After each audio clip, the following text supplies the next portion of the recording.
Buenas tardes, ingeniero. En esta presentación se hablará con respecto al proyecto vial en carretera Loja-Zamora, tramo Parque Nacional Podocarpus del Refugio. El grupo está conformado por Ariana Gerván, Alison Rentería, Emilia Guerrero, Gabriel Morejón y mi persona, Emilio Bustamante. Como índice se tratarán el trazado planimétrico, el trazado altimétrico, sección transversal, movimiento de suelos y diagrama de masas. Trazado planimétrico. Esto fue realizado en el curso anterior y se lo hablará en breves rasgos. Dicho esto, el alineamiento horizontal se realizó cumpliendo estándares generales estipulados en la AASHTO-INEVI. De este modo, se obtuvo un alineamiento horizontal conformado por 19 curvas repartidas en una longitud de 7.594 metros. Los elementos considerados para el diseño geométrico horizontal se presentan en la siguiente tabla. Teniendo en cuenta que la categoría es C1, es decir, una carretera primaria de una calzada emplazada en una topografía montañosa, un volumen de tránsito diario de 7.605 vehículos por día, una velocidad de diseño de 60 km por hora con velocidades específicas de 60 y 70 km por hora, un peralte máximo del 8%, en donde se establecieron curvas horizontales simples y espirales, en donde el radio mínimo es de 113 metros, y para las velocidades de 70 km por hora de 168 metros. Una pendiente longitudinal máxima del 8%. Para el vehículo de diseño, en este caso fue determinado a través del instrumento Microcon para conteo vehicular, en donde el vehículo tipo es el liviano. No obstante, se debe considerar el caso más desfavorable para su diseño. Por lo tanto, el seleccionado es el vehículo 3S3 en base a la NEVI, que corresponde a un vehículo de 6 ejes, aunque por información insuficiente para cálculos posteriores se redefinió el vehículo tipo en base a la AASHTO. El más semejante resultó ser el WB19 o WB62. Sobre ancho. Para su cálculo, se tomaron en cuenta las dimensiones del vehículo de diseño, mismas que se especifican en la siguiente tabla. Posteriormente, se fijó únicamente en las curvas horizontales con radio menor a 160 metros. Haciendo uso de las expresiones propuestas por James Cárdenas en el libro Diseño Geométrico de Carreteras, se deben obtener ciertos parámetros previos a su cálculo, que son utilizados para el ancho de calzada en curva, donde U es el ancho ocupado por el vehículo, FA es la diferencia radial entre la trayectoria de la rueda exterior delantera y en la esquina exterior del vuelo delantero. Z es el ancho adicional de seguridad. Y una vez calculados estos, se procede a obtener el ancho de calzada en curva WC, donde se incluirá N, que corresponde al número de carriles, y C, que corresponde a la distancia lateral libre de vehículos, en este caso de 0.9 metros. Así, finalmente se puede obtener el sobreancho de curvas con una expresión sencilla, donde WC ya fue descrita anteriormente, y WT, que es el ancho de calzada en tangente, con un valor de 7.3 metros. Finalmente, estos son los resultados de las 19 curvas horizontales del trazado planimétrico. Así como se tiene un diseño geométrico horizontal, es necesario tener un alineamiento vertical. Este trazado cuenta con varios elementos a considerar durante su diseño, los cuales corresponden a pendientes máximas, coordinación planialtimétrica, longitud de las curvas verticales, entre otros. En base a esto se determinó el alineamiento vertical de la carretera que corresponde al proyecto vial. En lo que respecta a las tangentes verticales, para poder obtener las longitudes mínimas de dichas tangentes, primeramente es necesario determinar la pendiente media máxima de la ruta, misma que se calculará en función de la velocidad de diseño del tramo homogéneo y la categoría de la carretera. Haciendo uso de la siguiente tabla brindada por el autor James Cárdenas, se puede obtener dicha pendiente, en donde la ruta, como se mencionó previamente, es primaria de una calzada con una velocidad de diseño del tramo homogéneo de 60 km por hora. Por lo tanto, se tiene que para la presente ruta, la pendiente media máxima será del 7%. Dicho esto, las pendientes corresponden a las que tendrán las tangentes de las curvas verticales. Si recordamos, también hay velocidades específicas de 60 y 70 km por hora, a las cuales también hay que calcular la longitud mínima de la tangente. Estas se muestran en la siguiente tabla, teniendo que para 60 km por hora la pendiente máxima es del 8% y para 70 km por hora la pendiente es del 7%. Finalmente, haciendo uso de la tabla brindada por el autor James Cárdenas, se pueden saber las longitudes de las tangentes mínimas, Dichas longitudes se las saca en función de la velocidad específica, como se puede observar, donde para 60 kilómetros por hora se tendrá una longitud mínima de la tangente de 170 metros y para 70 kilómetros por hora de 195 metros. En cuanto a las curvas verticales, es importante recordar que siempre cuando se realiza un diseño geométrico se debe contar con parámetros de seguridad, confort y comodidad hacia el conductor. Dicho esto, las curvas verticales a diseñar cumplirán con una coordinación plana altimétrica. Por lo tanto, en el diseño de los PI de las curvas verticales están ubicadas en el mismo punto de los PI de las curvas horizontales. Para el cálculo de la longitud de las curvas verticales mínimas, existen algunos criterios a cumplir, los cuales son criterio de operación, criterio de apariencia y criterio de seguridad. No obstante, para el presente proyecto se ha planteado que las curvas verticales deben cumplir con al menos el criterio de apariencia, el cual puede ser calculado en base al coeficiente angular KV, que se le determina en base a la velocidad específica de la curva. En la tabla mostrada se tiene el análisis antes mencionado, obteniendo que para las curvas con velocidades de 60 km por hora, el coeficiente angular para las curvas convexas es de 11 y para las curvas cóncavas es de 18, mientras que para 70 km por hora, el KV de las curvas convexas es de 17 y para cóncavas es de 23, siendo estas dos últimas las utilizadas para el diseño del mismo. Finalmente, al analizar todos los aspectos importantes para el trazado altimétrico, se obtuvieron los datos de los alineamientos verticales como se puede ver en la siguiente tabla. La visibilidad del trazado es un punto muy importante al momento de realizar un diseño geométrico, tanto horizontal como vertical, debido a que este condiciona ambos diseños. Por lo tanto, debe existir una coordinación planaltimétrica entre estos alineamientos para que todas esas distancias de visibilidad puedan cumplirse a cabalidad.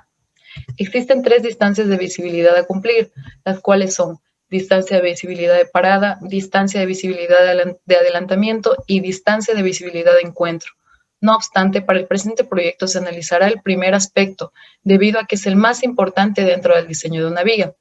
La distancia de parada es aquella que se analiza desde donde se aplican los frenos hasta el momento de detención total o a su vez hasta que el vehículo adquiere una velocidad constante, el cual se puede determinar con la siguiente ecuación, donde VE corresponde a la velocidad específica de la curva, P es la pendiente de entrada o de salida, debido a esto se presentan los signos positivo y negativo en la ecuación, FI es el coeficiente de fricción longitudinal en pavimentos húmedos y se determina en función de la velocidad específica, según lo señala Cárdenas en la tabla mostrada a continuación. Sabiendo que la ecuación, el coeficiente de fricción longitudinal y las pendientes en los mismos, se puede calcular la distancia de frenado, los cuales se pueden observar a continuación. Luego de haber hablado con respecto al trazado altimétrico y planimétrico de la carretera, es necesario analizar la sección transversal de la misma. Si bien esta cuenta con varios elementos, los cuales serán detallados a continuación. La cuneta es un elemento básico, considerado como estructura de drenaje, que permite capturar el agua de la plataforma de la carretera, proveniente de la escorrentía del suelo. Si bien es un elemento que presenta cierta inclinación, por lo que es necesario determinar las pendientes de los sectores anexos, es decir, de la berma y del talud. Para el proyecto vial se estableció que la cuneta óptima es de tipo triangular, ya que ésta presenta una tendencia baja a sedimentación. Las dimensiones de la misma son 0.3 metros de alto, 0.9 metros de ancho, una relación de pendiente de 1:1 cercana al talud y relación de pendiente 2:1 cercana a la berma. Con respecto a las banquinas o shoulders, también denominadas bermas, se puede mencionar que la implementación de estas permite brindar cierto grado de seguridad a los conductores, puesto que establece un margen de detención para los vehículos. Esta se determina en base a las características del tramo junto con la velocidad de diseño. Si bien en el proyecto vial se tiene una velocidad de diseño de 60 km por hora, corresponde a una carretera primaria de una calzada en un terreno montañoso, por lo que la longitud de berma es de 1.5 metros. Con respecto a la calzada, basándonos en los mismos elementos anteriormente mencionados como son el tipo de carretera, el tipo de terreno y la velocidad de diseño de 60 km por hora, la norma NEVI establece un ancho de calzada de 7.30 metros, por lo que cada carril tendrá un ancho de 3.65 metros. Esto hace adecuado al vehículo de diseño que, como se mencionó anteriormente, tiene un ancho de 2.60 metros, lo que hace posible el tránsito de vehículos en dos direcciones. Los elementos hasta ahora mencionados se encuentran planteados en la siguiente imagen. Otro de los elementos importantes a mencionar es el derecho de la vía. Si bien este es considerado como el ancho total de la vía y se determina en base al tipo de carretera. Ahora, basándonos en la tabla del libro Diseño Geométrico de Carreteras de James Cárdenas, el derecho de vía para el proyecto tiene un rango de 24 a 30 metros. El valor seleccionado para el mismo será de 25 metros. Con respecto a los taludes son aquellas superficies laterales juntas a la explanación de la carretera que cuentan con cierta inclinación. Dicha inclinación o pendiente debe garantizar el equilibrio de la masa de tierra para que se conforme un ambiente seguro. Si bien, para determinar dichas pendientes es necesario el estudio del suelo de la zona.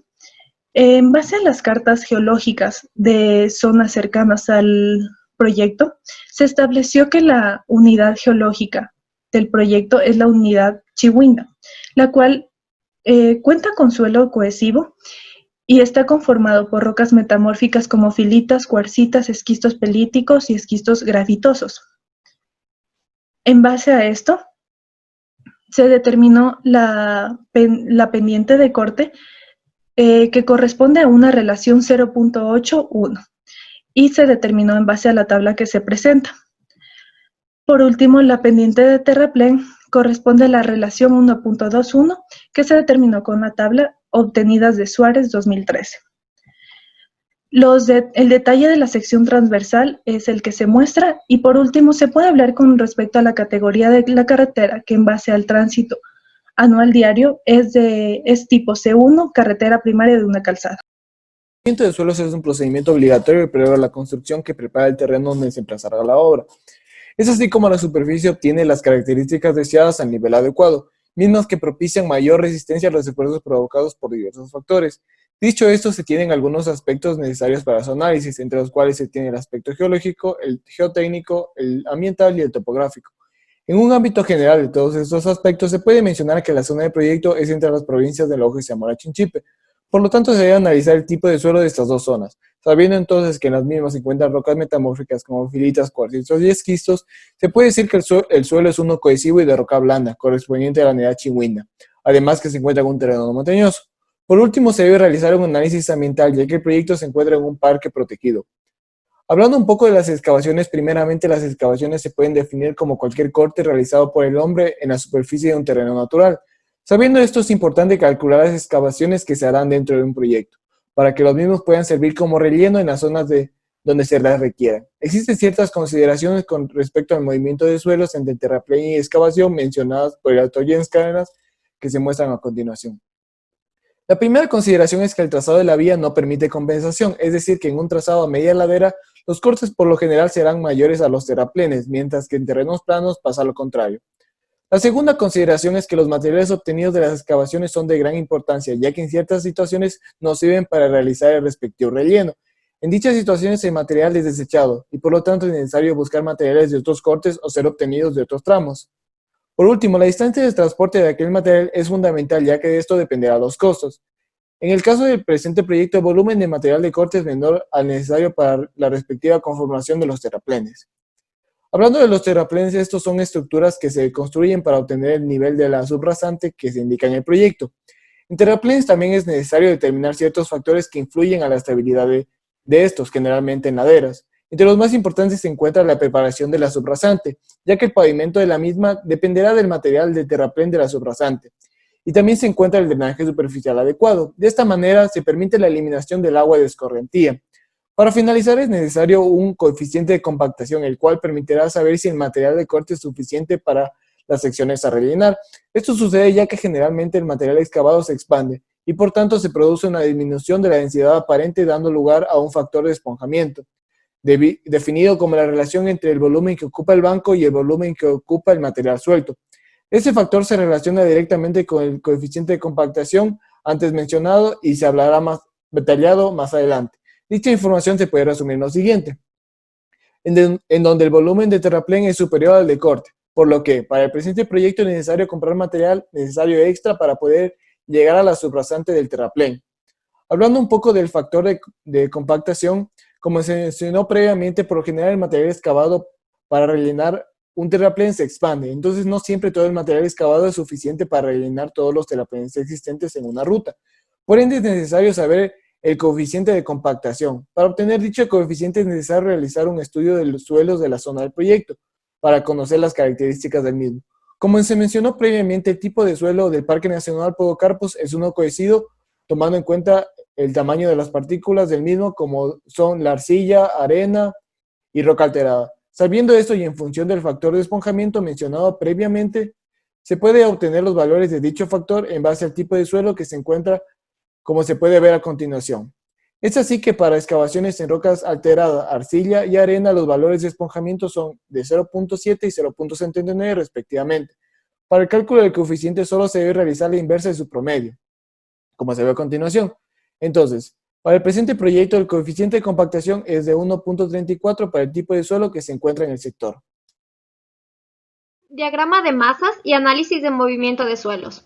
Se habla de diagrama de masas al análisis y estudio de las operaciones constructivas que ayudan durante los movimientos de tierra, pues representa el gráfico de los volúmenes de corte y relleno que se obtienen con respecto a los diferentes valores de abscisas, como se observa en la tabla de los datos finales. Se resumieron los datos de áreas y volúmenes en el trazado definitivo debido a que se obtuvo una tabla muy extensa. Con respecto al gráfico se pueden obtener las compensaciones de los volúmenes, el material que se va a necesitar y el que posiblemente sea desperdicio, el sentido de movimiento del material, entre otras propiedades. Con respecto al costo de movimiento de tierras, se basa con respecto a los metros cúbicos de corte o excavación. Como se puede apreciar en el gráfico, el proyecto muestra los volúmenes de excavación en la parte superior de la línea base, mientras que en la parte inferior se encuentran los volúmenes de relleno. Se puede notar que en el proyecto se tiene mayor volumen de relleno.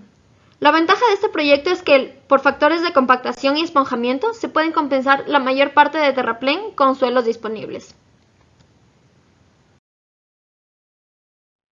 Distancia media de transporte. Para determinar el costo total del movimiento de tierras, se emplea el cálculo de distancia media de transporte de las masas de tierra, el cual se conoce como la distancia entre los centros de gravedad de volúmenes de excavación y terraplén. Implica el costo de cortes y rellenos. Las distancias libres de acarreo son indispensables en los contratos de movimiento de tierras, ya que es la distancia en la que el transporte de tierra viene incluido junto al precio de excavación. Este valor no tendrá derecho a pago siempre y cuando la distancia sea de 500 metros, ya que esta distancia sirve para autorizar el transporte de los materiales que se van a utilizar en la construcción de la vía, uso de suelos para mejorar la calzada y préstamos de importación. Este diagrama permite conocer la cantidad de secciones balanceadas, también llamadas cámaras, pues busca el equilibrio entre volúmenes de tierra. Al ser un método gráfico, se considera de fácil uso para poder conocer la distancia, cantidad y localización de los volúmenes excavados. Al diagrama de masas se lo determinó en Civil 3D y con los datos obtenidos se la graficó en Excel. Para proyecto vial se consideran las 2 cámaras compensadas por la línea base y 3 secciones balanceadas delimitadas por una línea horizontal. Lo que sobra es de terraplén, por ello se considera un yacimiento cercano para poder conseguir el material. Para el cálculo se rige con respecto a las cámaras delimitadas y se determina la distancia media del acarreo longitudinal en base a esta expresión.